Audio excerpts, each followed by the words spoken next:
రాజాసింగ్ కన్నా ముందు కేంద్ర సహాయ మంత్రి బండి సంజయ్ కూడా రాష్ట్ర అధ్యక్ష ఎన్నిక తీరుపై హాట్ కామెంట్స్ చేశారు. తెలంగాణ బీజేపీ అధ్యక్షుడి పేరును అధిష్టానం నిర్ణయిస్తుందని, ఎవరో చెబితే తమ పార్టీ నిర్ణయం తీసుకోదని ఆయన చెప్పారు. నామినేషన్ ప్రక్రియ కొనసాగుతోందని, ఇవాళ సాయంత్రం కొత్త అధ్యక్షునిపై అధిష్టానం ప్రకటన చేస్తుందన్నారు బండి సంజయ్.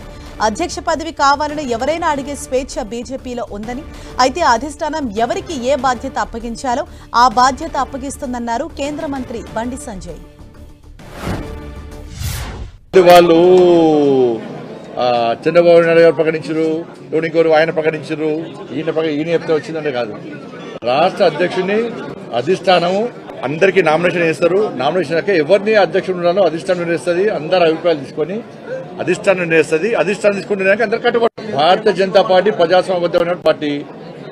ఒకటే నామినేషన్ వేయాలి, రెండే నామినేషన్ చెప్పారు. అంటే అధిష్టానము అన్ని ఆలోచించి నిర్ణయించుకుంటే దానికి కట్టుబడి ఉండాల్సిన బాధ్యత కమిట్మెంట్ తో పనిచేసే ప్రతి భారతీయ జనతా పార్టీ కార్యకర్తకు ఉంటుంది.